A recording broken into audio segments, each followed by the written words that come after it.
بسم الله الرحمن الرحيم.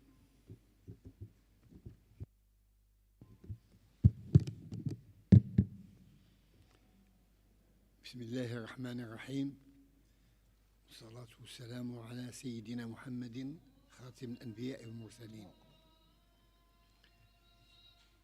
في افتتاح هذه الأمسية الثقافية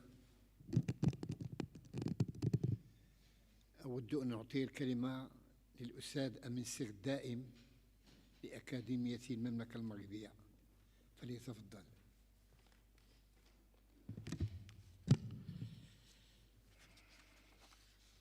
بسم الله الرحمن الرحيم.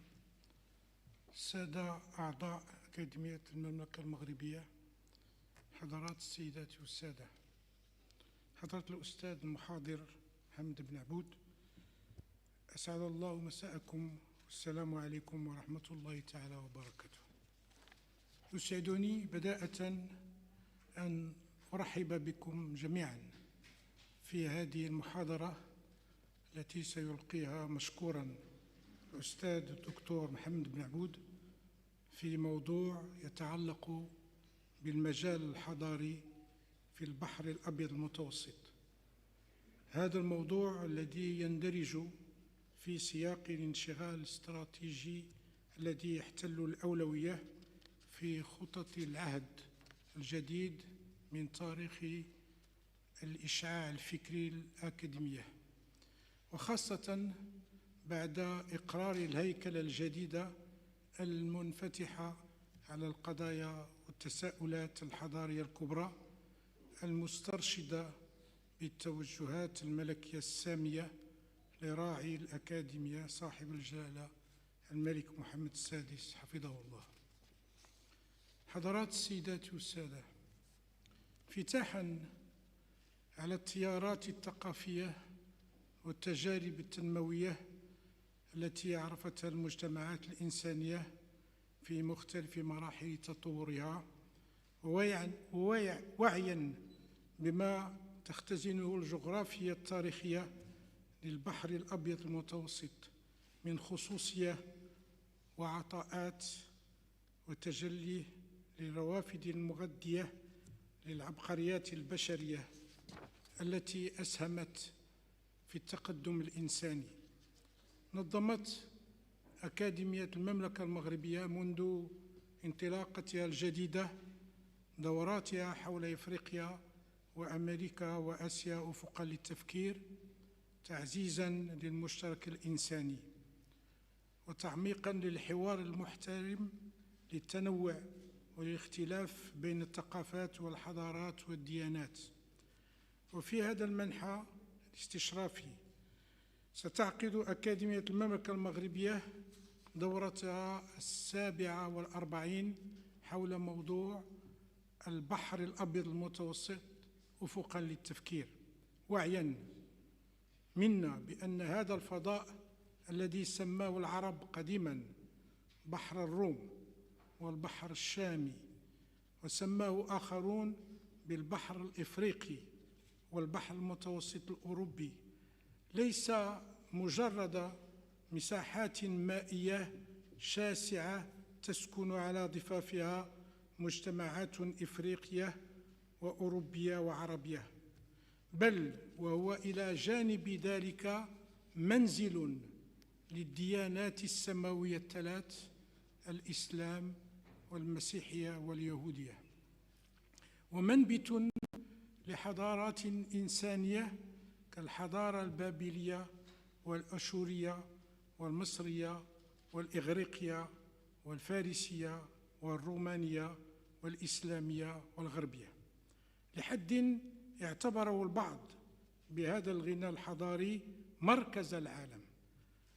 هذه الحضارات التي أنتجت عبقريات فلسفية وعلمية وفنية، وبنت عمارات ومكتبات وجامعات نبغت فيها ألوان الصنائع والفنون والعمارة والفلاحة ونمط للعيش بعقلها الذي رأى في بعض الباحثين عقلاً متميزاً غدا النظريات والمذاهب والتيارات بعمق استقصائه وجمالية فنونه وشمول رؤاه.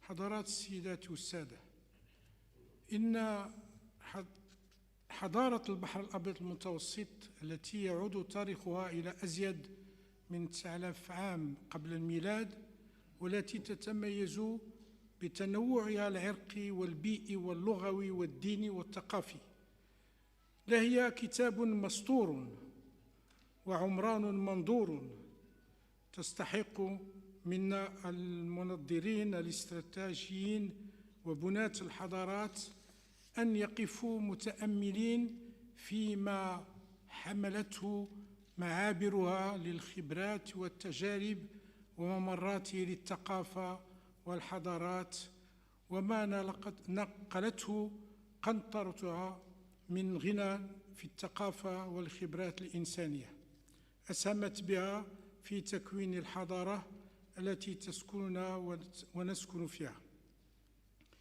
من هنا حضرات السيدات والسادة يأتي سعينا إلى بناء وعي حضاري يرى في الحضارة ثمرة لعبقريات مختلفة ومصدرا لتفاهمات وحوارات، لا مصدرا للجهالات والصراعات، استنادا إلى قوله تعالى: يا أيها الناس إنا خلقنا لكم من ذكر وأنثى وجعلناكم شعوبا وقبائل لتعارفوا. هذه الحضارة المتوسطية والمتعايشة بمختلف هوياتها هي التي انتجت أصواتا متوسطية داعية للقيم الكونية وللحكمة وللمحبة والتسامح، كما نجد قديما عند الصوفي محي الدين بالعربي القائل: لقد صار قلبي قابلا كل صورة، فمرعى لغزلان ودير لرهبان وبيت لأوتان وكعبة لطائف وألواح توراة ومصحف قرآن. وكما نجد حديثا في صوت جبران خليل جبران القائل: أحبك يا أخي ساجدا في مسجدك وراكعا في هيكلك ومصليا في كنيستك. حضرات السيدات والسادة، من المعلوم أن للمغرب علاقة حيوية ببعده المتوسط في الماضي وفي الحاضر، وقد شكل دائما منطقة عبور ولقاء للعديد من الجماعات والأجناس المتطلعة إلى فضاءات الاستقرار والعيش، كما لعب عبر تاريخه الطويل أدوارا فاعلة واستراتيجية في سياق العلاقة الدولية، وبخاصة في الحوض الغربي منذ مطلع الألفية الثانية، ولا سيما في عهد الموحدين والسعديين. ومع بزوغ إشراق الدولة العلوية باتت الرؤية المتوسطية المغربية ثلاثية الأبعاد والاختيارات، تضم أوروبا والمجال المتوسطي وإفريقيا، هدفه من ذلك تعميق التفاعل الحضاري والثقافي معها. لا جدال أن الفضاء المتوسطي ما يزال يعرف صعود تيارات انعزالية وتراجعا أوروبيا في الترتيبات الجيوستراتيجية الجديدة، وتصدعا في بعض بلدان الضفتين الجنوبية والشرقية، الشيء الذي يدعونا إلى التماس الفكر والإعلاء في الشأن الثقافي وإحياء الروح المتوسطية. أملنا أن نتجاوز جميعا هذه الجائحة التي حلت بالإنسانية لنسترجع الدينامية المتوسطية، ونعمل على إغنائها من خلال تلاقح الشباب والفاعلين الجمعويين والمثقفين والمبدعين لإضفاء معنى جديد ومستجد على الفضاء المتوسطي. حضرات السيدات والسادة، إعدادا للدورة 47 التي سنقيمها حول البحر الأبيض المتوسط أفقا للتفكير، تنظم سلسلة من المحاضرات التمهيدية التي نسعى من خلالها إلى إنارة بعض مداخلها وإثارة جوانب من إشكالاتها، حيث ألقى المحاضرة الأولى في هذا التوجه الأستاذ تيري فابر في موضوع البحر الأبيض المتوسط، سعي لسياسة فكرية جديدة، Méditerranée, un autre cap pour une nouvelle politique de l'esprit. واليوم نسعد بتقديم المحاضرة الثانية في هذه السلسلة يلقيها علينا الدكتور محمد بنعبود في موضوع القنطرة الثقافية عبر البحر الأبيض المتوسط، المغرب العربي والأندلس، وهو أستاذ التعليم العالي بجامعة عبد الملك السعدي بتطوان وزائر في عدة جامعات، متخصص في تاريخ الغرب الإسلامي والأندلس. أشكره الشكر فائقا على استجابته لدعوتنا، والشكر موصول لكم جميعا على حضوركم، والسلام عليكم ورحمة الله تعالى وبركاته.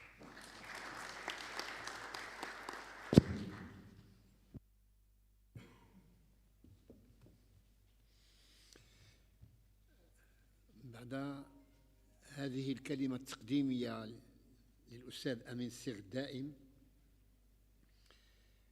لا أرى من المناسب أن أعيد ما هيأته عن التمهيد لهذه المحاضرة، ولذلك أود أن أذهب مباشرة إلى تقديم المحاضر في عدة إضاءات لا بد منها. لقد أحرجني السيد أمين السير الدائم عندما طلب مني أن أقدم المحاضرة، فجعلني بين موقفين، فأنا لا أقدم الدكتور محمد بنعبود كمحاضر، وإنما أجدني أمام صديق قديم ربطتني به علاقات قديمة ويعرفها كما أعرفها، حيث كنت عميدا لكلية الآداب بجامعة عبد الملك السعدي بتطوان، وكان أستاذنا أستاذا لتاريخ الغرب الإسلامي والحضارة الأندلسية في هذه الكلية. وقد ربطتني هذه العلاقة بالأستاذ، فاكتشفت فيه عدة فضائل ومزايا يعرفها الخاص والعام، فهو علم من أعلام مدينة تطوان، ليس بعلمه أو بمنصبه، وإنما بمكانته كإنسان فاعل جمعوي كبير، رائد في كل المبادرات التي تخدم تراث هذه المدينة أو التراث الوطني المغربي بصفة عامة. ولذلك فنحن نرحب باسم أكاديمية المملكة المغربية بهذه الشخصية لأبعادها المتعددة، بعدها الأكاديمي وبعدها الاجتماعي. الأستاذ الدكتور محمد بنعبود تلقى دراساته الأولى وتكوينه الجامعي باللغة الإنجليزية، والتحق بجامعات أمريكية وغربية، حيث حصل فيها على الدكتوراه في التاريخ، وبالخصوص من جامعة إدنبرا. كما عين أستاذ للتعليم العالي بجامعة عبد الملك السعدي، وشارك كأستاذ محاضر في عدة جامعات عربية وأجنبية. أستاذ بنعبود عضو مراسل في الأكاديمية الملكية الإشبيلية للآداب والأكاديمية الملكية للتاريخ بمدريد، وله إلى جانب هذا التكوين الأكاديمي وهذه المناصب عدة منجزات ثقافية وتراثية حيث يعد كما قلت من الفاعلين الجمعويين في حماية التراث المعماري للمدن المغربية. وقد نشر عدة دراسات بمختلف اللغات، ومن أهم دراساته وأبحاثه كتاب التاريخ السياسي والاجتماعي لإشبيلية في عهد دولة الطوائف، ومباحث في التاريخ الأندلسي ومصادره، وجوانب من الواقع الأندلسي في القرن الخامس الهجري، وهو حاصل على العديد من الميداليات والجوائز والأوسمة. أما موضوع المحاضرة التي سيتحفنا بها هذا المساء فقد مهد له الأستاذ أمين السير الدائم في عرضه عن دور البحر الأبيض المتوسط في تلاقح الثقافات وحماية الأديان السماوية وتواصل الحوار الحضاري بين الشرق والغرب والشمال والجنوب. فليتفضل الأستاذ الكريم لإلقاء محاضرته جالسا أو واقفا.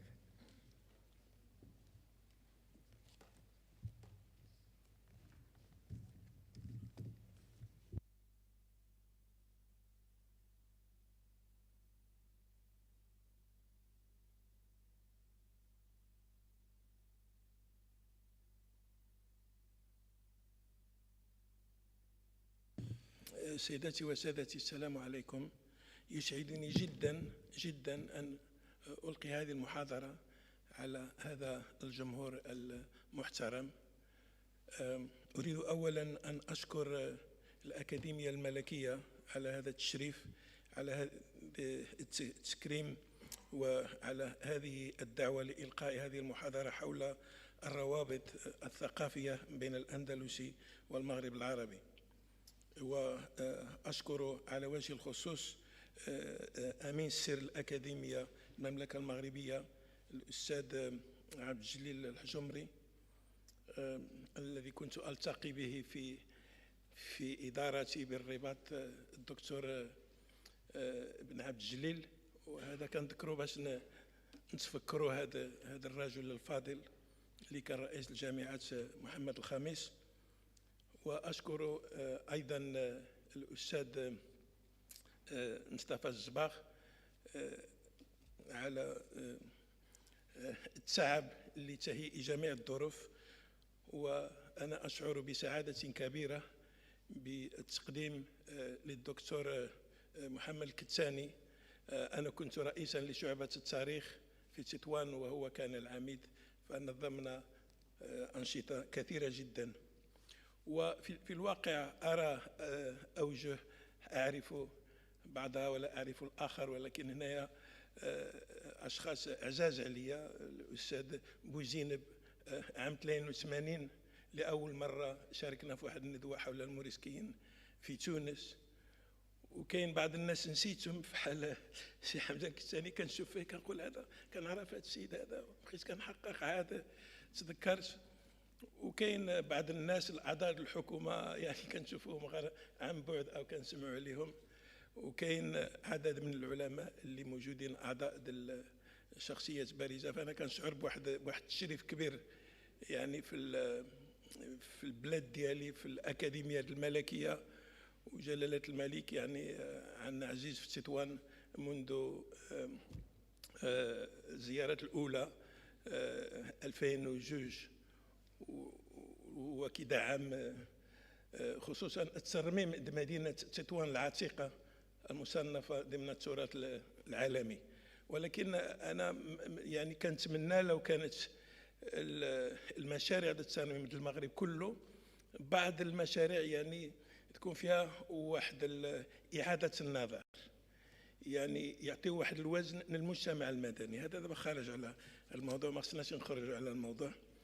إذا الآن سألقي هذه المحاضرة بالإنجليزية بعد استئذانكم. The cultural bridge across the Mediterranean Sea, Al Andalus and the Arab Maghrib. This is the theme that I chose to talk about this evening, and I'm very, very happy to be here. The Mediterranean Sea is the area where the three Abrahamic religions, Judaism, Christianity, and Islam, were born, and the same area has been the cradle of many civilizations and cultures during antiquity and during the Middle Ages. In this lecture, I will try to explore this area as a cultural bridge and its different cultural tendencies which have interacted with each other. I shall discuss the cultural nature of this region and the Maliki right of law as a unifying factor, not only as a juridical school, but as a unifying factor of the region of Al Andalus and the Arab Maghrib. I will also examine Malikism as the cultural and ideological and philosophical framework in which the culture of the Islamic West developed. The idea of the history of the Mediterranean area as a region where the civilizations have flourished has been associated with the French historical school of Les Annales.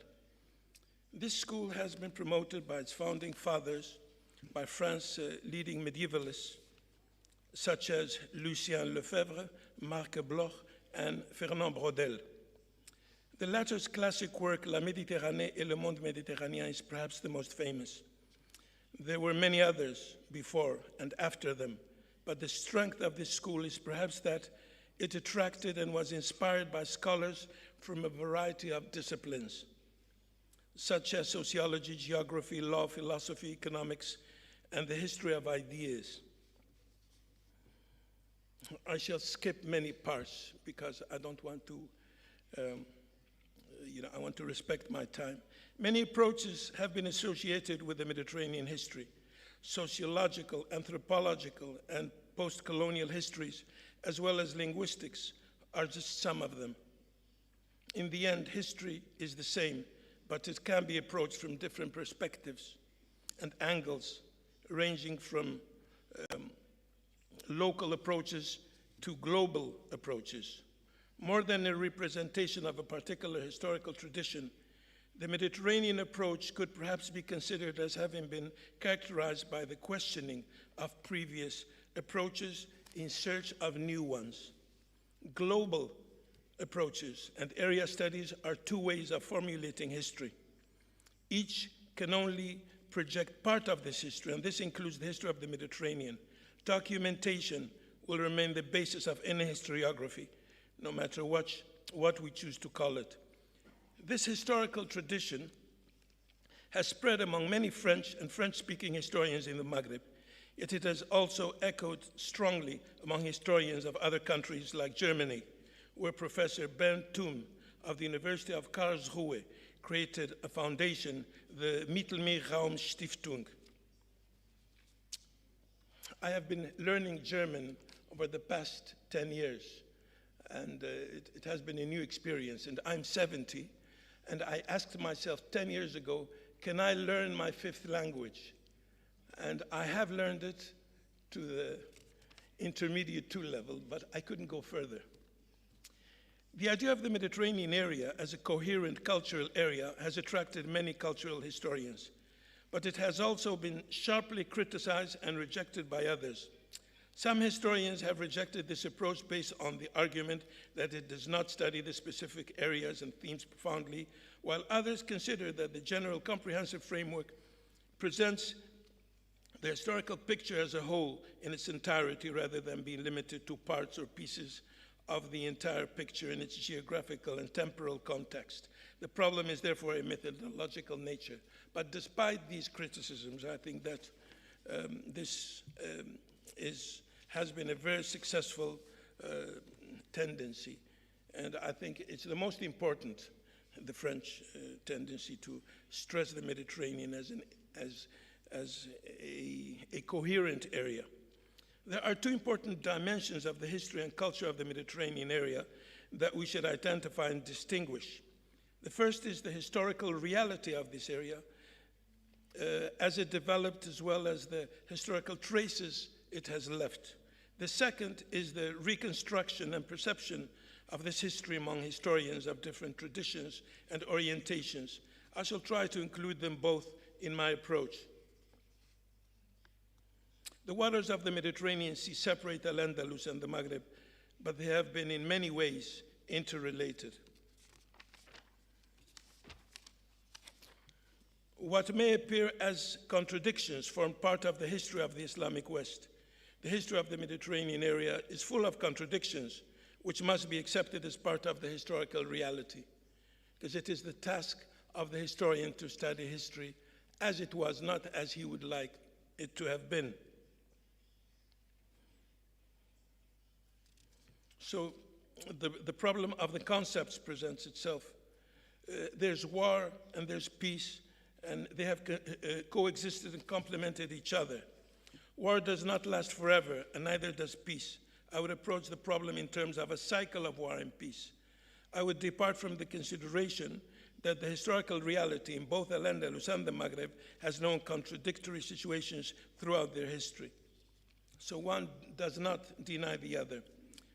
There was, for example, the commercial network of which the ports of Andalusian cities like Algeciras, Almeria, Denia, and Huelva formed a part of included Moroccan ports across the Strait of Gibraltar, such as Tangier, and in other parts, in Italy, Livourne, in Morocco, Tétouan was an important port, for example, during the 17th, and 18th, and 19th centuries, one of the most important in Morocco, and Ceuta, on the other hand. These ports played an important role in promoting the economic development of the region, the economies of the region, and there were many others, because there was a network of which Moroccan ports were a part of, and which included Gibraltar, they included Alexandria, Algiers, they included... So the Mediterranean was a common space, and the Mediterranean area, this international foundation, the Mittelmeerstiftung, was founded by the German Professor Bernd Thum. And I mention him because he was a linguist and a cultural historian, and he organized many encounters, some of which I have participated in Stuttgart, and we also organized one in Tétouan, in which many German institutions and universities participated, and in Barcelona, many parts. But he died shortly after organizing the encounter in Stuttgart. So that's why he was a friend of Morocco and visited Tangier and Tétouan constantly. So I like to mention him too, because he was very, very convinced, and he managed to attract scholars from France, from Germany, from Morocco, from Algeria, from Tunisia, and we all, felt very, very comfortable working with each other. So this international foundation, Mittelmeerstiftung, was founded by Bernd of the Karlsruhe University. It was created to study the history and culture of the Mediterranean world. It included German, French, Spanish, Moroccan, Algerian, as I said, Tunisian scholars who organized regular encounters, and we still do. So here's a quotation from the last works of two conferences which have been published. This is my translation from the German.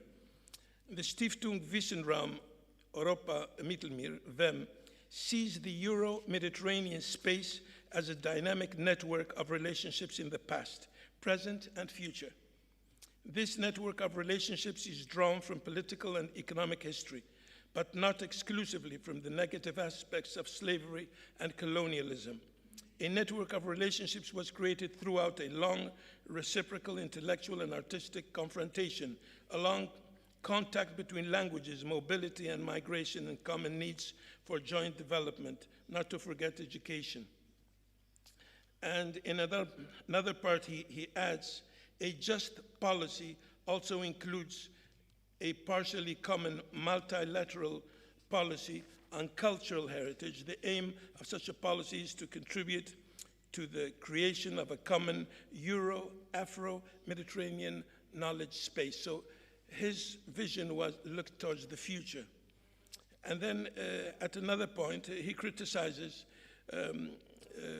where does general education knowledge from the South appear in normal debates in this country, speaking about Germany. Where's Ibn Khaldun, Taha Hussein, or the great African authors and artists?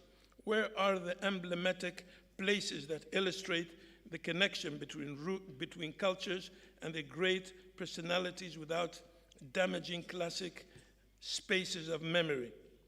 However, it is in the historical context rather than the political that I am concerned in this lecture. The history of relations between Al Andalus and the Arab Maghreb with each other and between the area and other parts of the Middle East have included continuous contacts by land and by sea.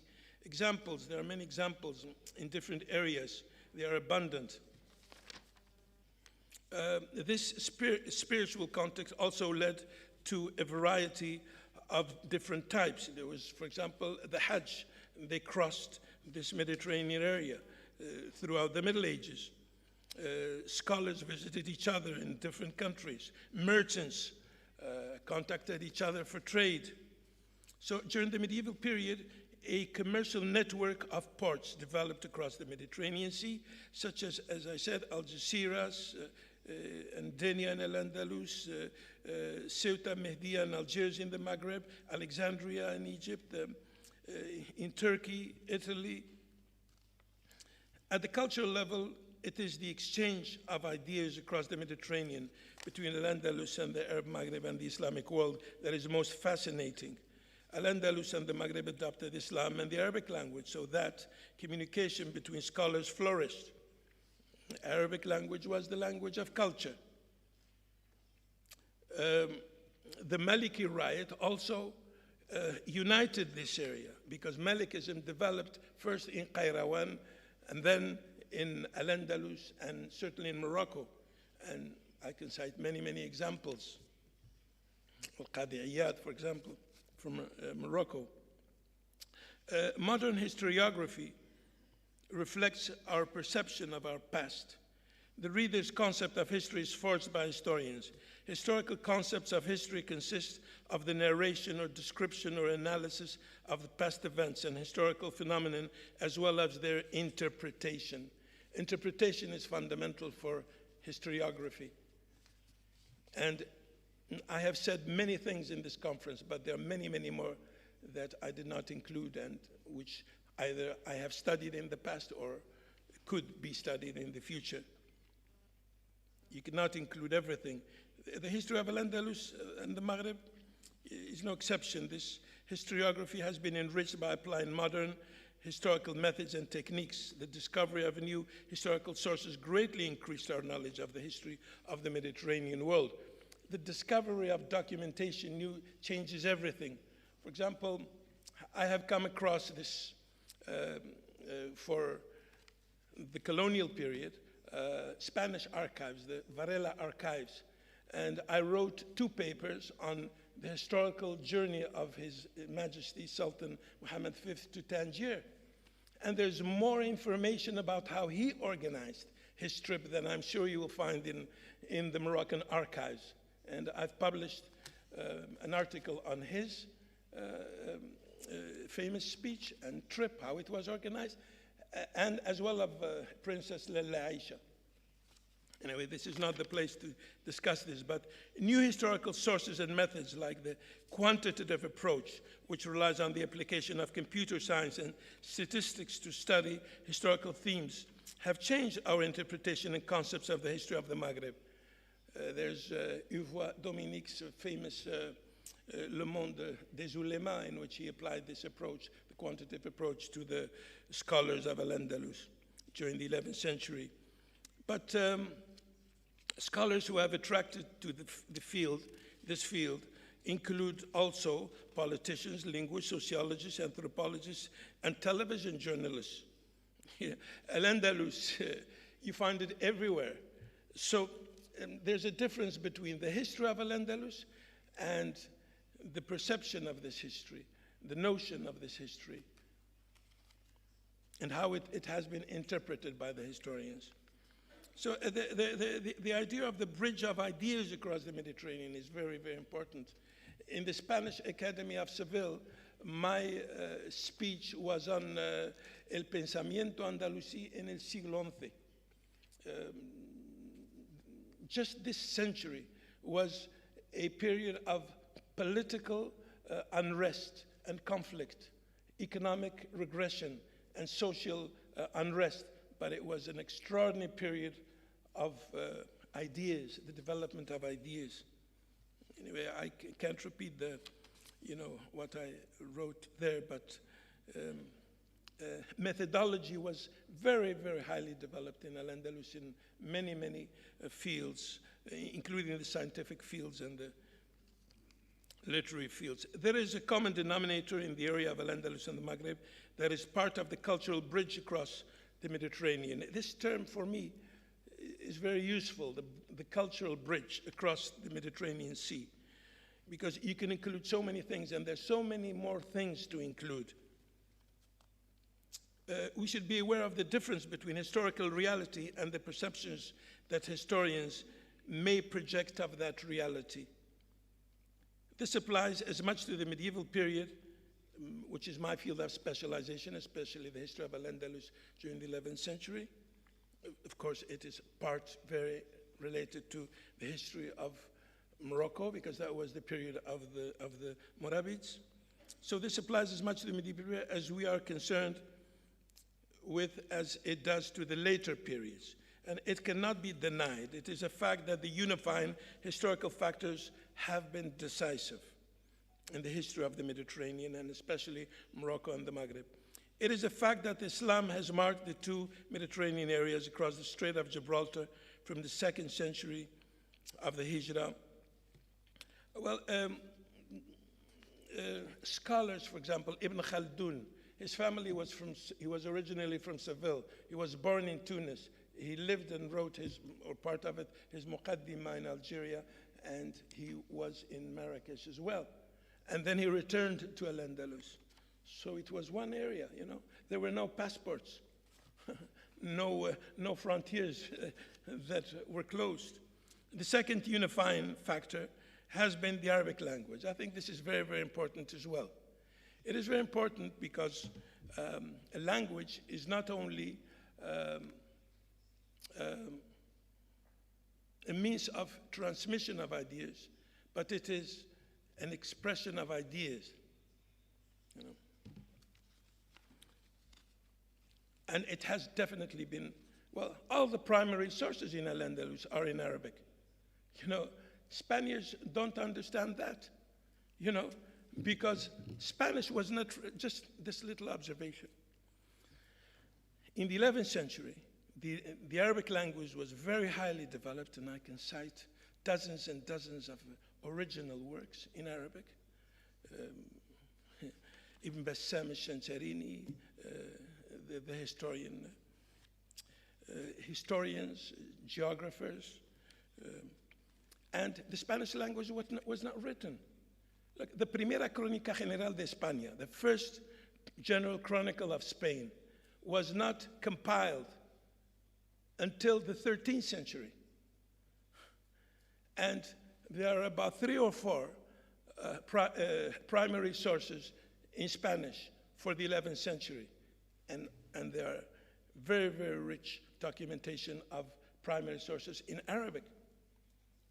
And the content of the Primera Crónica General de España is generally translated from the Andalusian works.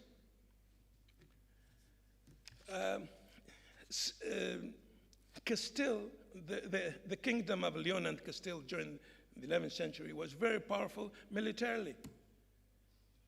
But the culture was, very, very little.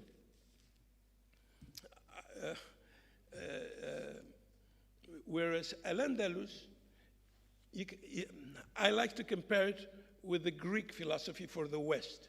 Al Andalus is for us a very similar way, because it continued to flourish after the conquest of the kingdom of Granada and the expulsion of the Muslims and the Jews.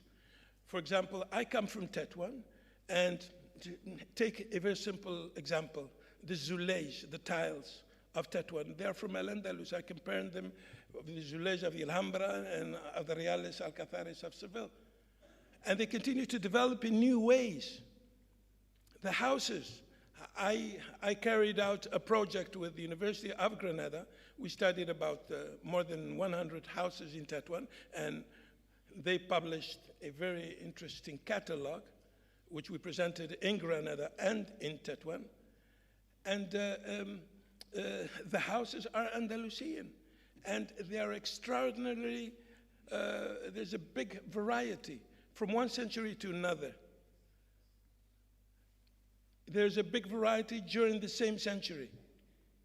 And the tiles of Tetuan, many people don't know that in Morocco, but the Tetuani tiles are different from the Fassi tiles.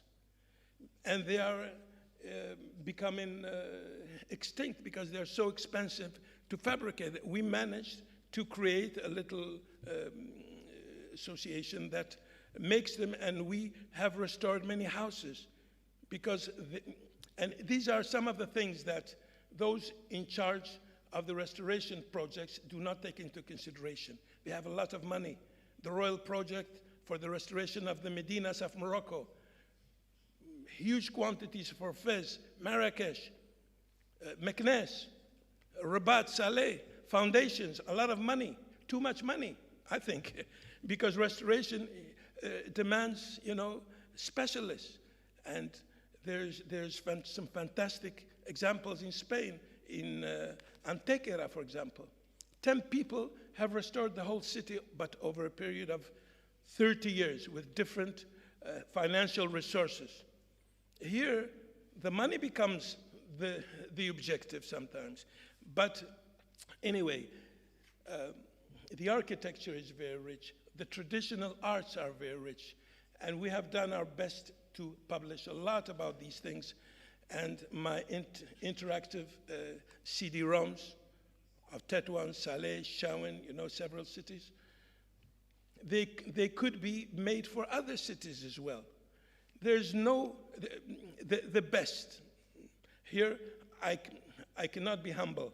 The best website on the cultural heritage of any city is the one I made on Tetuan 4 years ago, and you can check it out for yourself. GoTetuan.com.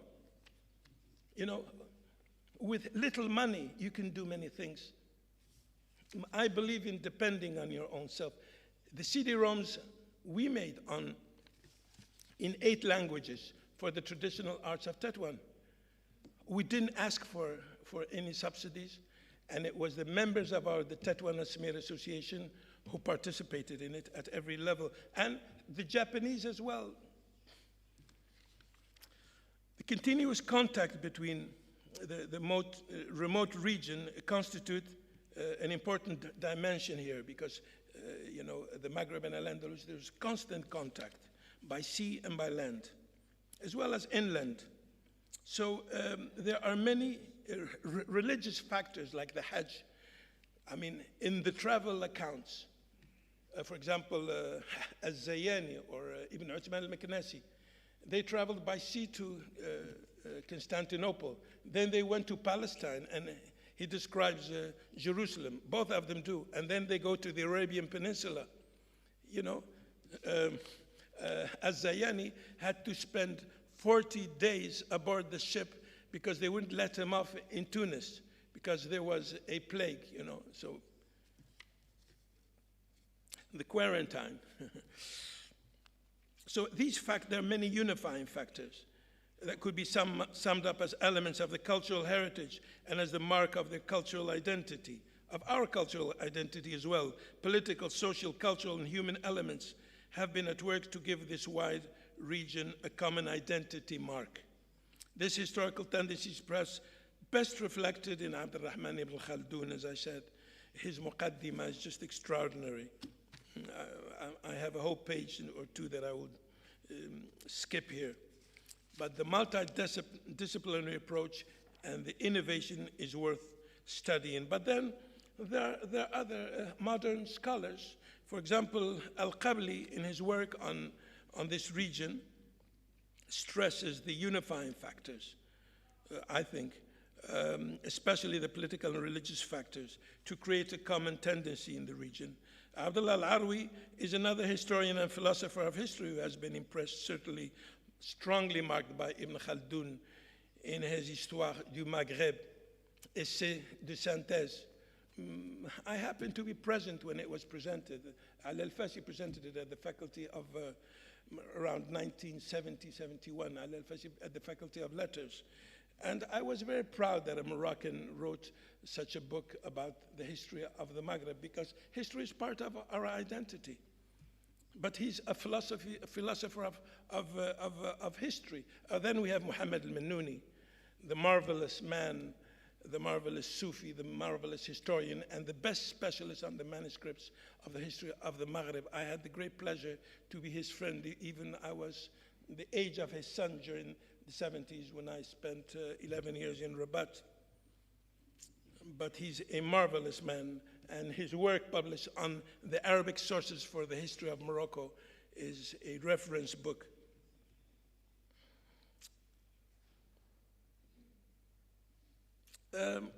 Malikism is very important for me, not only as a right of law, and Al-Qadi Iyad in his first volume defends it in a very, very high intellectual caliber and imposed it on the Mashriq.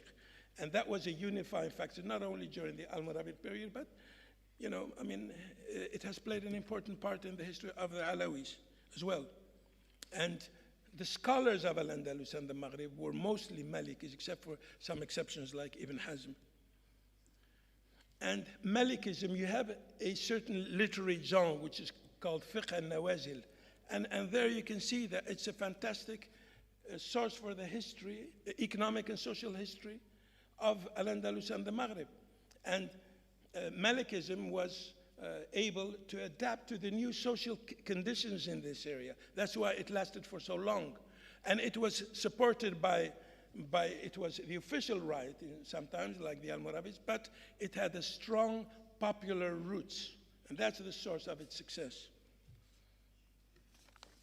Al-Qadi Iyad is the best examples, but in his Kitab al-Madarik wal-Masalik, Abu al-Walid al-Baji, the greatest Maliki jurist of Al-Andalus, he had his famous debate with Ibn Hazm, and he was superior because he was aware of the methodological approaches in the Middle East of other philosophical and juridical tendencies.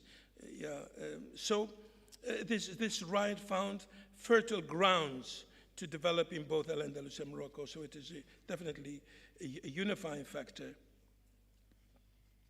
And that's why it lasted for so many centuries. During the Umayyad period, during the period of the Taifis, during the Almoravids, and it continued. Al-Andalus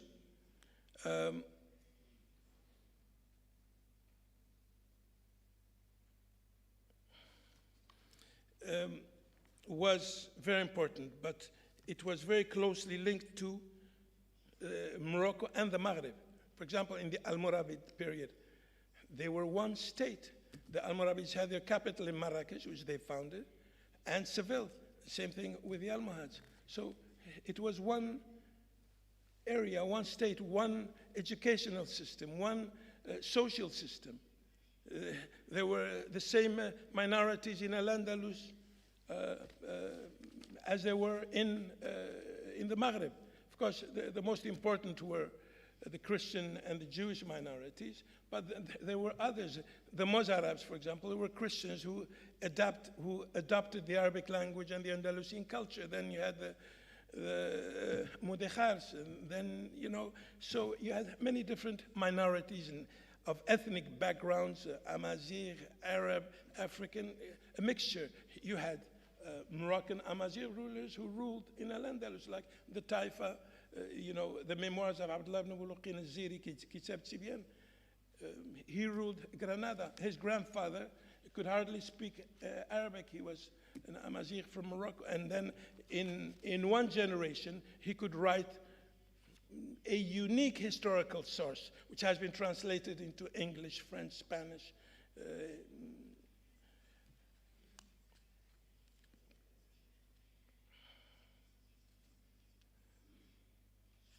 So here I have some of the principles of Malikism which allowed it to flourish and to spread so much. The cultural identity, I haven't looked at my watch, so I tried to summarize. You know, I read like about 1/4 of each page, but I didn't look. I'm coming close to the conclusion, so I hope that I will be allowed to summarize the rest. The idea of the harmony of the region is very, very important. And here there's a very important debate, intellectual debate between the Andalusians and the Mashriqis, Al-Maghrib wal-Mashriq. Ibn Hazm describes himself as, I'm the sun that rises from the west, he said. When Al-Mu'tadid ibn Abbad of Seville burned his works, and he defied him, saying, all that you have burned is paper, because the knowledge lies in my heart and will accompany me to my grave. And in his Risala, he defends the Andalusian culture. Ibn Bassam al-Shantarina, the author of this fantastic literary anthology in 8 volumes, and his introduction, he specifies every aspect of the methodology that he decided to adopt in his book. And he had a thesis, which was that the Andalusian culture was independent of the Mashriqi, and it was not inferior to it. And he criticizes those Andalusians. He says, if a donkey honks in the Mashriq, they do the same in Al Andalus, or if a fly buzzes, they do the same thing here. And he was very proud of his Andalusian cultural identity. The state had fallen. It was a very dramatic situation, but they were aware of their culture, of their knowledge, of their ideas. And he says, I decided to conserve the poetry of our times in Al Andalus because some already believe that there has been no poetry worthy of the name in our land. I will thus conserve this heritage for future generations. So he said nobody speaks about poetry, and yet it was so rich in the 11th century, because this is an important idea. For example, during the Umayyad period, the Umayyad state was very powerful militarily, politically, economically, socially. They all went together, and culturally and artistically. But in the Taifa states, it was a period of crisis, it was a period of great division, incredible suicidal policies, and yet the culture was, and I personally think that the scholars of the 11th century tried to understand what was going on, you know, and that's why they reached some very high intellectual caliber. And of course, the previous period of the Umayyads, the developed culture, contributed to stimulate the 11th century culture. Okay, I'm coming to the end. Ibn Bassam, for example, adopted the comparative approach. He compared the poetry of the Andalusians with the best poets of the Arab poets, and he concluded that Andalusian poetry was not superior. And then you can see this great culture in a very important literary historical source, genre called biobibliographical dictionaries in Morocco and Al Andalus. These people were aware of their culture, of their scholars. So they wrote that, for Al Andalus you find different scholars published dictionaries for each century. So together they give us this compendium of scholarship in both Morocco and Al Andalus, especially in Al Andalus. Like Ibn Pasquale, for example, Al-Marrakushi.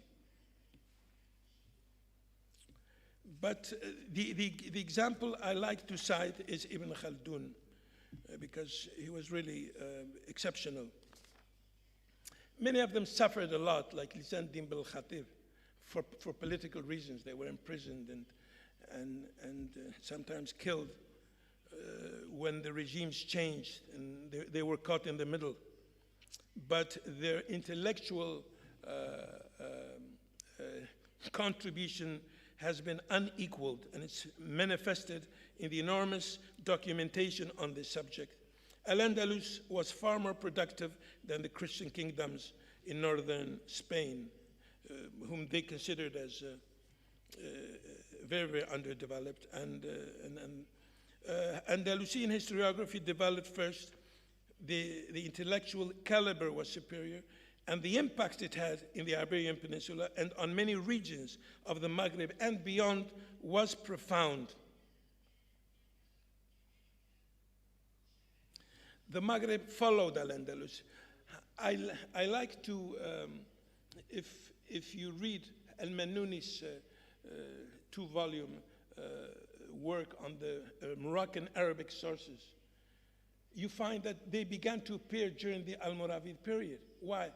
Because the Moroccans conquered Al Andalus militarily, Al Andalus conquered Morocco culturally, and then it became one culture. I don't believe that one culture influences the other. There's also a give and take relationship. So Al Andalus was, in one word, because there was so much interaction, a cultural bridge was born. So thank you very much. This is what I have to say. And I am aware that there are many things related to this that I would have liked to develop, but which could be developed in the future, because you cannot say everything in one conference. But the idea was to stimulate our thought about Al Andalus and the Maghrib and how important they were. These are many, many centuries of common history, of a common society, of common interaction, the same educational system, the same social system. The minorities that lived in Al Andalus also lived in Morocco, and they developed on similar lines. Yes, there were wars, but there was also peace. And it is during these periods of peace that we have this culture. And so I hope that the Mediterranean area will become a period of peace. Why not? And that is the hope of Professor Berntoum. And I think that the first step towards realizing our objectives is to begin to dream. But we have a very solid historical foundation to build on. And the example of a German, we don't need a German to tell us to consider the Mediterranean world in the future, because we are part of that. And it is part of our cultural heritage. Thank you very much.